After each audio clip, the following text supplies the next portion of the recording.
Hi there, this is Ranjit and I have this Lenovo P1m with me, which is sort of a budget-oriented Android device from Lenovo. And again, it is a very interesting device. This has a massive battery that's a 3900 milliamp hour. And Lenovo claims that it also supports fast charging. So that is very interesting. And regarding the pricing, the price quoted here on the box is 8,499. But this unit is available in India via Flipkart for rupees 8,000. And if you're buying from Flipkart, please use my link. It does help the channel.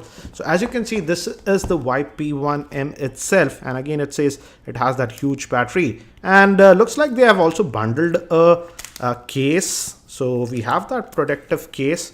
So this is interesting. So this is the device, but we do get this case for free. That's nice. We also do get a screen guard. So that is there. Let's also look what else do we get in the box. I want to actually see if the charger is a fast charger, because these days we see that many devices support fast charging, but the charger is not a fast charger. It's Lenovo warranty and some other papers stuff. And we also get a quick start guide, which is in color, gives you basic idea about the device. Where are the ports and stuff. And again, it's a dual SIM device. The back opens. I'll show you all those things later on.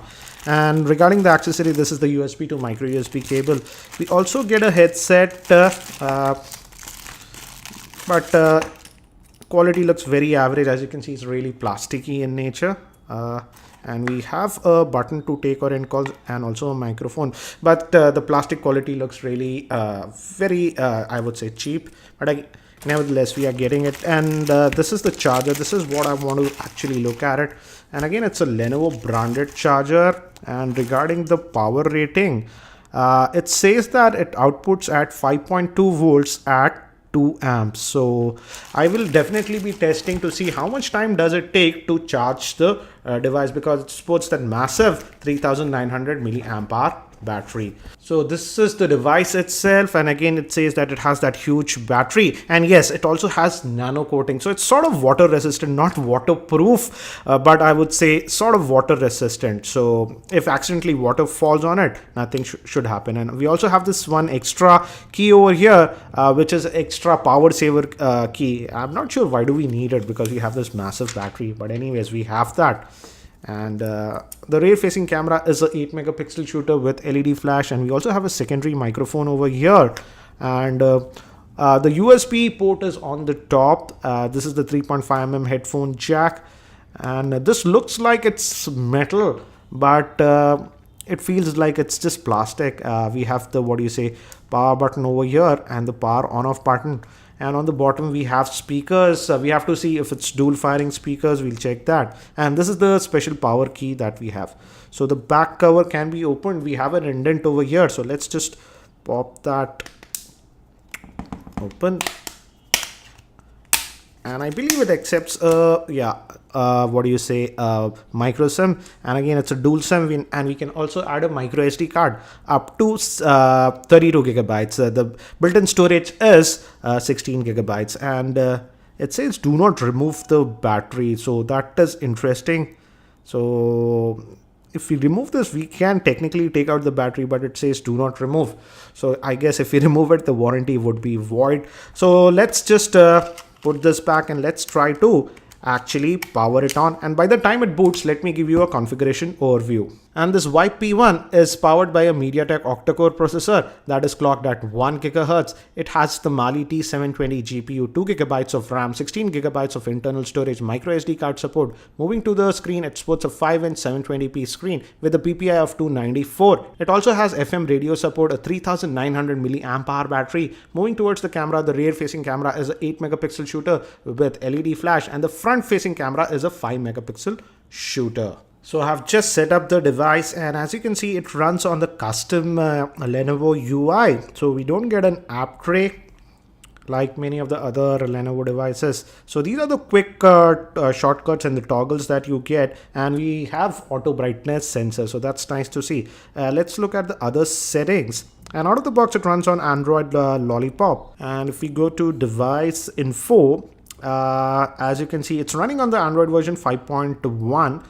Which is Android lollipop. So we get lollipop out of the box. Again, these touch type capacitive buttons looks like they are not backlit, but whenever you touch them, they give you haptic feedback. And again, it talks about the processor, and as you can see, it has 2 gigabytes of RAM and 16 gigabytes of internal storage. So let's just go back and look at the storage that we actually get out of the box.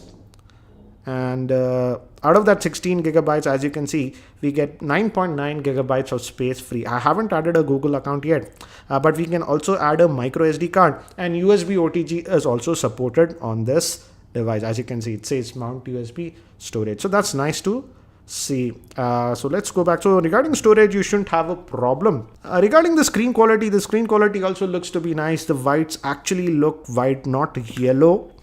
And in terms of viewing angles also, it is good, I would say. So the screen quality looks to be nice. Let's also look at the speaker performance. I just wanted to check how well the speaker works. So let's just go to sound. Let's play around with the ringtones and let's see. Let's maximize that. So that was okay.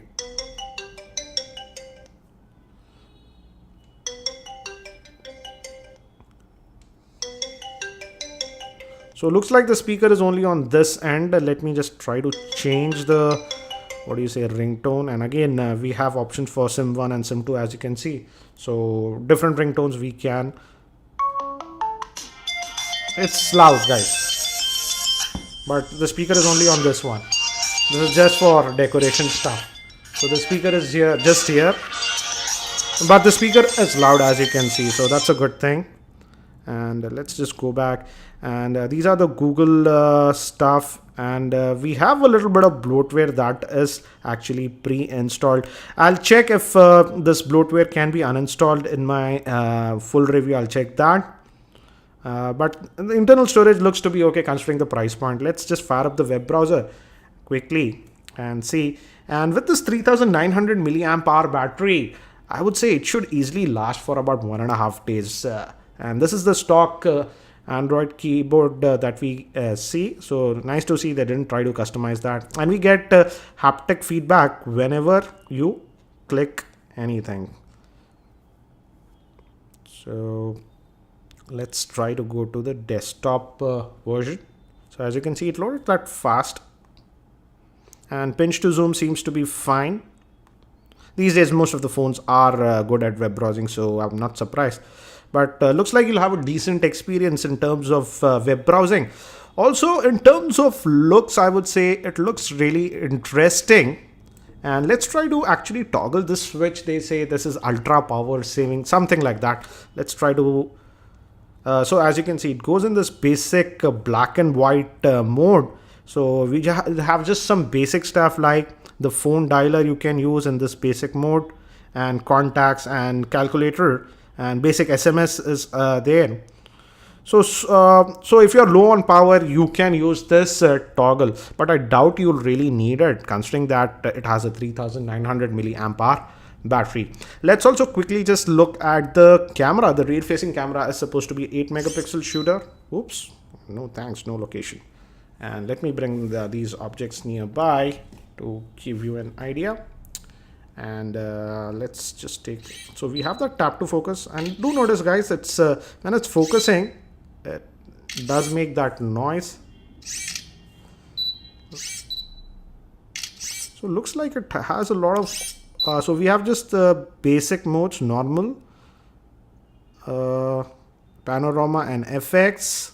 And if we go to settings, again, the basic, I would say, settings. In terms of video quality, that is surprising. It only records up to 720p. I expected that it would do 1080p, but looks like the max video recording is just 720p, not 1080p. And you can change the pictures and stuff. I like again actually test the camera. I'll talk about the camera in my full review, but let's quickly look at the snaps that we took just now. And the